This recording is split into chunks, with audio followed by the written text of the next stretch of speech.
இருக்கு. இத பார்த்து அவங்களுக்கு ஒரே ஆச்சரியம். என்னடா இதுவே பழைய காலத்து கட்டிடம். இங்க எப்படி சவப்பெட்டி இருக்கும் அப்படின்னு சொல்லிட்டு உடனே ஆர்வத்தோட அந்த சவப்பெட்டிய ஓபன் பண்ணி பார்க்கறாங்க. பார்த்தா அவங்களுக்கு இன்னொரு ஆச்சரியம். அதுக்குள்ள ஒரு எலும்பு கூட இருக்கு. இவங்க தொல்பொருள் ஆராய்ச்சியாளர்கள் தானே. உடனே அந்த எலும்பு கூட இவங்க ரொம்ப நேரமா ஆராய்ச்சி பண்ண ட்ரை பண்றாங்க. இறுதியா அது ஒரு பெண்ணோட எலும்புக்கூடு அப்படின்னும் அது ஒரு இளம் வயது பெண் அப்படின்னு கண்டுபிடிக்கிறாங்க. அந்த பெண்ணோட கால்ல ஒரு சிலம்பு இருக்கு. அந்த சிலம்புல முத்துக்கள் இல்ல, ஆனா ஒரு துணி சுருள் மட்டும் இருந்துச்சு. அந்த துணி சுருளை எடுத்து அவங்க படிச்சு பாக்குறாங்க. அதுல ஒரு காவியமே இருக்கு. அதாவது கமலிகா அப்படின்ற ஒரு பொண்ணோட காதல் கதை தான் அதுல எழுதப்பட்டு இருக்கு. அத இருவரும் தொடர்ந்து படிக்க ஆரம்பிக்கிறாங்க. வாங்க நம்மளும் அந்த கதையை கேட்கலாம். நீலிவனம் அப்படின்ற ஊரை விசித்திரவர்மன் அப்படின்னு சொல்லிட்டு ஒரு ராஜா ஆட்சி பண்ணிட்டு வராரு. அவருக்கு ஒரே ஒரு மகன், அவன் பேரு பிருத்திவிராஜ். ஆனா அவரோட மகன், அதாவது அந்த இளவரசன், ஒரு மனநலம் பாதிக்கப்பட்டவன். நம்ம ராஜாவும் எத்தனையோ வைத்தியர்களை கூட்டிட்டு வந்து அவனை சரி பண்ணணும் அப்படின்னு எவ்வளவோ ட்ரை பண்றாரு. ஆனா சுத்தமா முடியல. அவன் அப்படியேதான் இருக்கான். அப்பதான் அந்த அமைச்சர் அந்த ராஜாவுக்கு ஒரு யோசனை சொல்றாங்க.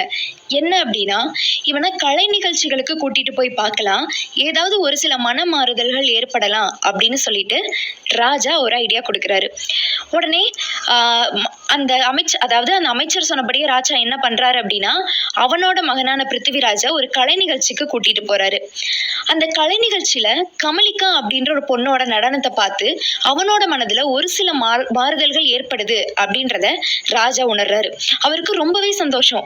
இவ்வளவு நாள் வந்துட்டு எதுவுமே ஒரு சின்ன இம்ப்ரூவ்மெண்ட் கூட தெரியல, ஆனா இப்ப இந்த பொண்ணு நடனத்தை பார்த்ததுக்கு அப்புறம் இவன் கிட்ட இருந்து ஒரு சில சேஞ்சஸ் தெரியுதே அப்படின்னு சொல்லிட்டு அந்த கமலிகா அப்படின்ற பொண்ண தினமும் நம்ம அரசவையில வந்து நடனமாட கூப்பிடுங்க அப்படின்னு சொல்லி அமைச்சர்கிட்ட சொல்றாரு.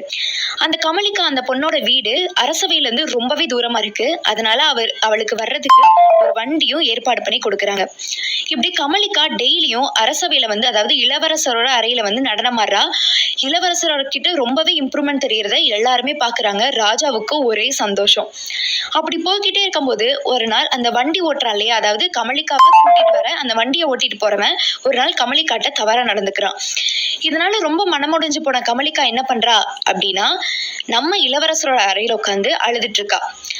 உடனே அதை பார்த்த இளவரசர் கமலிகாவோட கண்ணீரை வந்து தொடச்சு விடுறாரு. கமலிகாவுக்கு ஒரே ஆச்சரியம். ஒரு மனநலம் பாதிக்கப்பட்டவன் எப்படி நம்ம கண்ணீரை வந்து தொடச்சு விட முடியும் அப்படின்னு ரொம்ப ஆச்சரியத்தோட பாக்குறா. அப்பதான் அந்த இளவரசர் சொல்றாரு, நான் முதல் நாள் உன்னை பார்த்தும் போதே நான் முற்றிலுமா குணமாகிட்டேன். நீ டெய்லியும் இங்க வந்து நடனம் ஆடணும், நான் உன்னை பார்க்கணும் அப்படின்றதுக்காக மட்டும்தான் இவ்வளவு நாள் நான் ஒரு பைத்தியம் மாதிரி நடிச்சிட்டு இருந்தேன் அப்படின்னு சொல்லிட்டு தன்னோட காதலையும் கமலிகாட்ட சொல்றாரு. ஆனா கமலிகாவுக்கு ஒரே ஆச்சரியம். அவரோ ஒரு இளவரசர், நம்ம ஒரு சாதாரண நாட்டிய மங்கை, எப்படி நம்மள அவர் காதலிக்க முடியும் அப்படின்னு எந்த பதிலுமே சொல்லாம அந்த இடத்தை விட்டு கமலிகா போயிடுறா. அன்னையில இருந்து கமலிகா அந்த அரண்மனைக்கு வரவே இல்லை. இதை பார்த்து இளவரசருக்கு ஒரே ஏமாற்றம். நம்ம கிட்ட எந்த பதிலும் சொல்லல, அரண்மனைக்கு வரலையே அப்படின்னு கமலிகா வீட்டுக்கே போறாரு. அப்படி போகும்போது கையில ஒரு சிலம்பையும் எடுத்துட்டு போறாரு. அந்த சிலம்பை கொண்டு போய் கமலிகாட்ட கொடுத்துட்டு, என்னோட காதலை நீ ஏத்துக்கிற அப்படின்ற பட்சத்துல நாளைக்கு நீ இந்த சிலம்பை அணிஞ்சுக்கிட்டு நம்ம அரண்மனைக்கு நீ வரணும். அப்படி நீ வரல அப்படின்னா காலம் முழுவதும் நான் வெறும் பைத்தியமாவே வாழ்ந்துட்டு போயிடுவேன் அப்படின்னு சொல்லிட்டு அந்த சிலம்பையும் கமலிகாட்ட கொடுத்துட்டு வர்றாரு. அடுத்த நாள் கமலிகாவும் அந்த சிலம்பை தன்னோட காலில் அணிஞ்சுக்கிட்டு இளவரசரை பார்க்கறதுக்காண்டி அரண்மனைக்கு வர்றா. இதை பார்த்த இளவரசருக்கும் ரொம்பவே சந்தோஷம். பரவாயில்ல, நம்ம காதல கமலிகா ஏத்துக்கிட்டா அப்படின்னு சொல்லிட்டு 2 பேரும் ரொம்பவே சந்தோஷமா அன்பை பரிமாறிக்கிறாங்க. ரொம்ப நாள் இப்படியே போயிட்டு இருக்கு. இது ஒரு சில காவலாளிகள் ஒற்றர்கள் மூலமா யாருக்குன்னா நம்ம ராஜாவுக்கு தெரிய வருது. ராஜாவுக்கும் ஒரே கோவம். ஒரு சாதாரண நாட்டிய மங்கை இந்த நாட்டுக்கு இளவரசியா எப்படி ஆக முடியும் அப்படின்னு சொல்லிட்டு இனிமே அவளை நம்ம உயிரோட விடக்கூடாது அப்படின்னு ராஜா முடிவு பண்றாரு. இது ஒரு சில பணிப்பெண்கள் மூலியமா அப்படியே கமலிகா காதுக்கு வருது. கமலிகாவோ எப்படியும் நம்ம ராஜா நம்மளை கொலை பண்ணிடுவாரு, அதுக்கு முன்னாடி நம்மளே விஷத்தை சாப்பிட்டு செத்து போயிடலாம் அப்படின்னு சொல்லிட்டு விஷத்தை குடிச்சிட்டு நம்ம பிருத்திவிராஜ் இளவரசன் அறைக்கு வந்து எல்லா உண்மையும் சொல்லிட்டு அங்கேயே இறந்தும் போறா.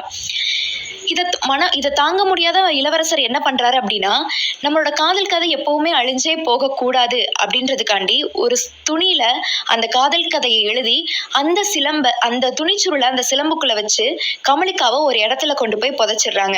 அதாவது அவங்களோட பழைய ஒரு வீடு இருந்த இடத்துல போய் புதைச்சிடுறாங்க. அந்த வீட்டுக்கிட்ட தான் இன்னைக்கு நம்ம பைரவியும் அந்த சவப்பெட்டி எடுத்து பார்த்துட்டு இருக்காங்க அப்படின்ற மாதிரி அந்த கதையில எழுதியிருக்கு.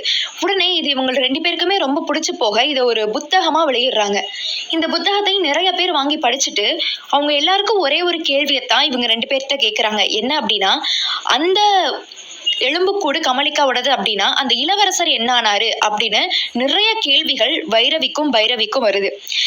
இவ்வளோ கேள்விகள் வந்ததுக்கு அப்புறம் நேர்லயே போயிட்டு அது என்னன்னு ஆராய்ச்சி பண்ணி பார்த்தா தானே தெரியும் அப்படின்னு சொல்லிட்டு தன்னோட நண்பனான சாந்தனுவை கூட்டிட்டு இவங்க 3 பேரும் நீலிவனத்தை நோக்கி போறாங்க.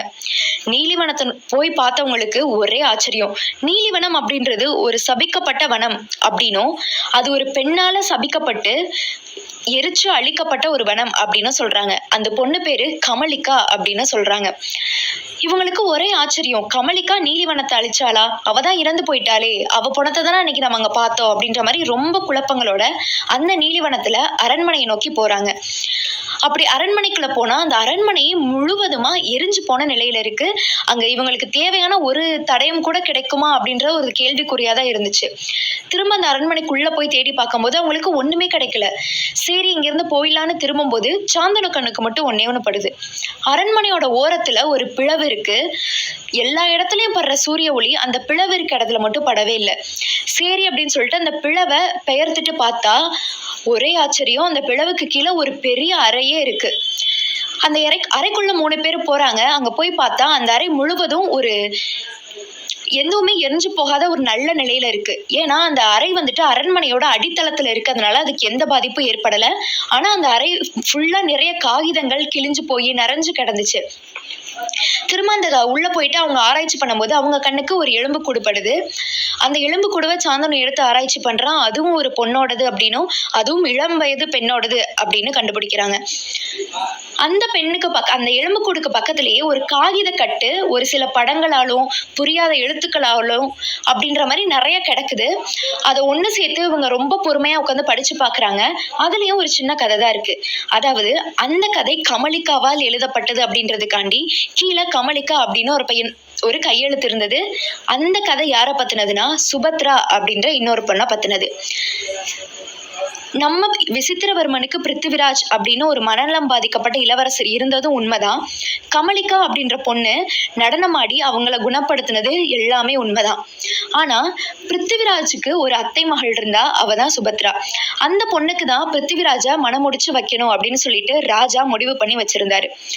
இதுக்கிடையில தான் இளவரசரும் கமலிக்காவும் காதலிக்கிற விஷயம் விசித்திரவர்மனுக்கு தெரியுது.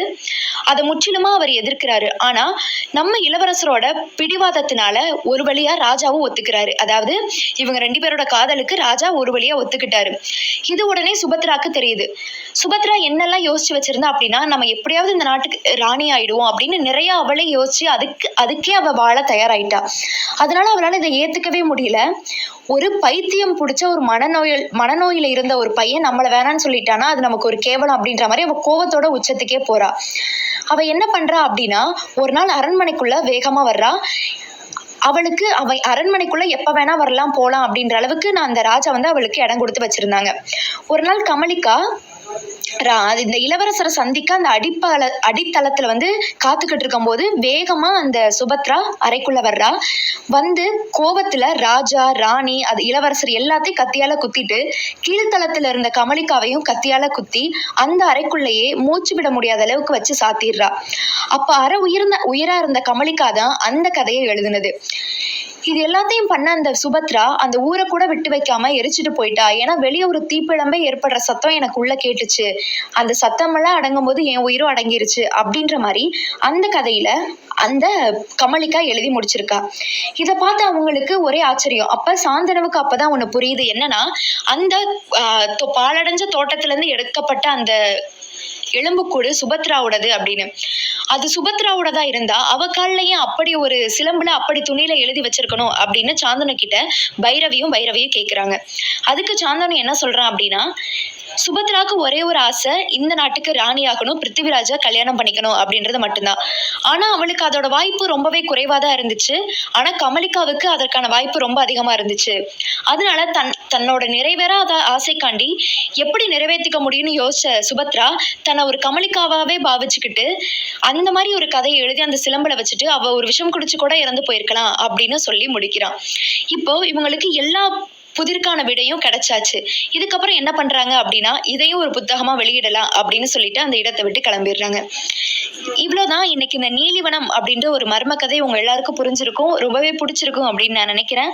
இதை தொடர்ந்து ஒரு சின்ன பிரேக்குக்கு அப்புறம் நெக்ஸ்ட் நம்ம இன்னொரு ஸ்டோரியை கேட்கலாம். அது வரைக்கும் கண்டிப்பா எல்லோரும் கவினள வேஃபமோட இணைந்திருங்கள். நன்றி, வணக்கம்.